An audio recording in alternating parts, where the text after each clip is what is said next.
ano po yung overview niyo po dun sa how you were asked by the members of the CA now when it comes to clarifying the issue?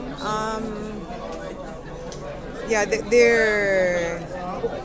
there seems to be this very keen interest sa batas, that the law must be followed. And nandiyan na ako. I feel that the law should be followed. But we must always remember the laws are there to service the common good. So at the end of the day, we must find the laws that service the common good. Ma'am, what do you think are your chances? Bukas po mag-deliberate ng Yeah, I have no idea at all.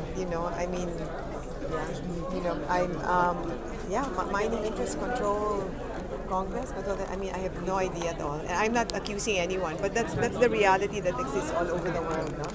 Let's hope at this point in time, the common good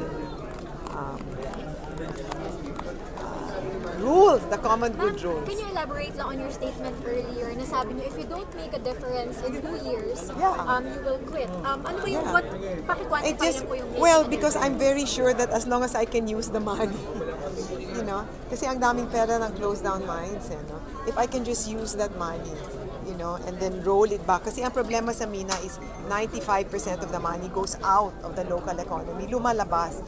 Kung yung rehab funds, pwede kong gamitin at dun iikot sa ekonomiya, I'm siguradong ako aangat ang buhay ng lahat. So ma'am, 2 years po? 2 years, until 1 year I can make a difference. Alam ko. Ma'am, ang feedback po ng ibang members ng CA, hindi nyo po nasagot yung legal basis mismo nung ibang mga memorandum, yung mga ibang order na binigay nyo po. It's all in the law. It's in the Constitution. It's in the Mining Act. It's all there. It's in the mining audit was done with the Clean Water Act, the Clean Air Act, the toxic, the Forestry Code.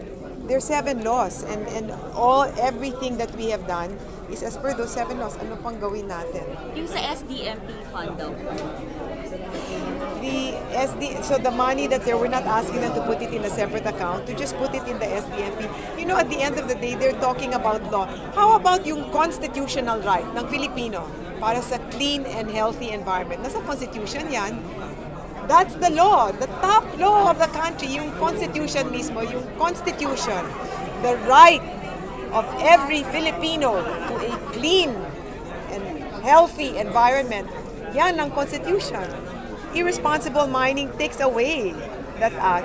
Open pit mining, which will be there forever and a day, takes away, that violates that constitutional act.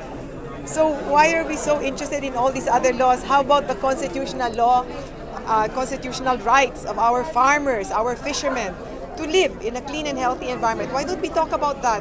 We're so worried about all the other laws. Let's talk about the constitutional right of our farmers and our fishermen. Di ba, wala ba silang rights dyan? Mismo yung kasama niyo po sa gabinete, kinokontra po yung mga pinapatupad ng policy. Lalo na po yung pagkansila po sa mining operations. That's why you're talking about all these laws, but how about the constitutional right of the Filipino to a clean and healthy environment? So, maraming nag-uusapan dyan, why don't you talk about that?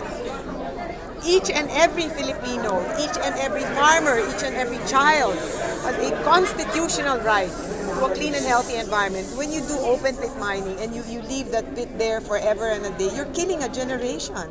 And my God, no, in Basay, the toxicity there is 500 times more than the normal. In the place in Palawan, the toxicity level there is 70% of the population has mercury poisoning. Don't they have rights? Why are we always talking about the other rights? What about the rights of our people? Wala ba silang halaga? How do you feel na meron na rin endorso yung PDP another allies group of the president na replacement? I love the Philippines. I love the Philippines. So I hope that the politicians will sana, when they're talking about all these laws, at the end of the day, they are there to serve the people, and that's a fact. They are there sitting in the halls of Congress and sitting in the halls of Senate to serve the people.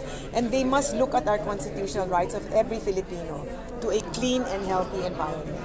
Ma'am, may ine-endorse na po kasi yung Caraga na PDP laban na pwedeng kapalit nyo raw po in case na hindi kayo Pwedeng alin? Pwedeng pamalit na DNR secretary in case hindi daw po kayo ma-confirm. It's up to them. No? I don't. Ano, I've already. You cannot control politics. What can we do? I hope that. Let's see what happens. Whoever, but the Constitution remains, and we need to make sure that each and every Filipino, for generations to come, can enjoy the environment that has been given to us by God. So mamanda na kayo sa mag-negotiation? Yeah, what can we do? Wala akong, I have no control. I have no control. Bahala.